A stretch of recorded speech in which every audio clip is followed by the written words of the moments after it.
Hello, welcome to నాన్నమ్మ వంటకాలు.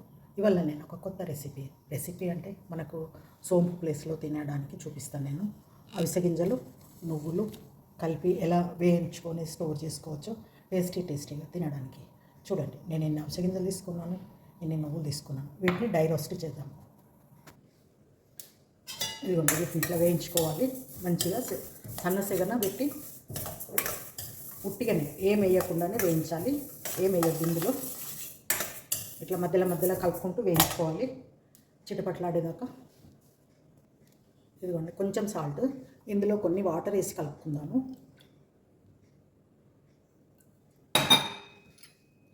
ఈ వాటర్ ఎందుకంటే ఇవి వేగిన తర్వాత కొంచెం ఈ వాటర్ వేసి వేయించామనుకోండి, లైట్గా సాల్టిష్గా ఉంటుంది, తినడానికి చాలా టేస్టీగా ఉంటుంది.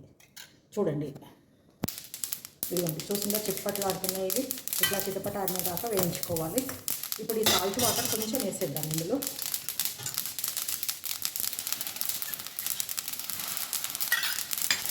ఇదంతా కలిపేసుకొని మళ్ళీ డ్రైగా అయ్యేదాకా వేయించాలి.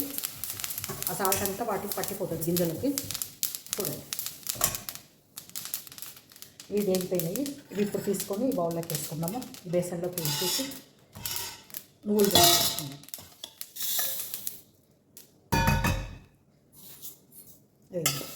చూసాను, డ్రైగా అయిపోయి ఇప్పుడు ఈ నువ్వులు కూడా వేయించేస్తున్నాయి ఇందులో పోసి. ఇదిగోండి, నువ్వులు వేగిపోయినాయి. దీంట్లో కూడా కొంచెం వేస్తున్న సాల్ట్ వాటర్.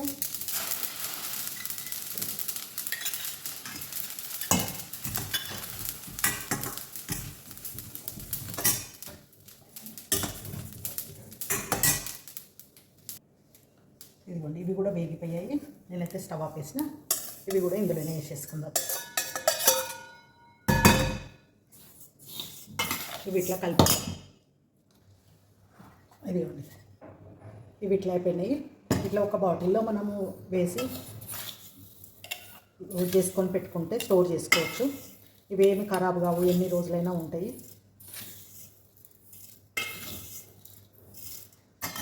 దీంట్లో ఒక స్పూన్ పెట్టేసుకొని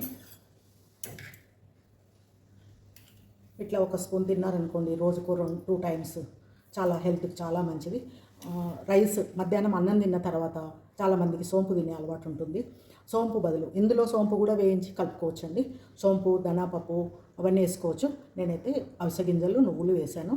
చూడండి, ఇట్లా తీసుకొని ఇన్ని తిన్నామనుకోండి, రోజు కొన్ని, చాలా మంచిది. తిన్న తర్వాత మనకు డైజెస్ట్ అవుతుంది. కాల్షియము ఇంట్లో మంచి అవిసె గింజలు అయితే హార్ట్ వాళ్ళకి మంచిగా ఉంటుంది. హార్ట్కి కాల్షియం ఉంటుంది నువ్వులలో. ఇట్లా వేయించుకొని తింటే చాలా మంచిది. చాలా బాగుందండి. లైట్గా సాల్టిష్గా తింటుంటే మంచి నువ్వులు ఉన్నాయి కాబట్టి మంచి టేస్ట్ ఉంటుంది. ఇట్లా డైనింగ్ టేబుల్ మీద పెట్టుకున్నారనుకోండి, పిల్లలైనా పెద్దలైనా ఎవరైనా తినొచ్చు. మీరు కూడా చూడండి, చేయండి. Thank you for watching.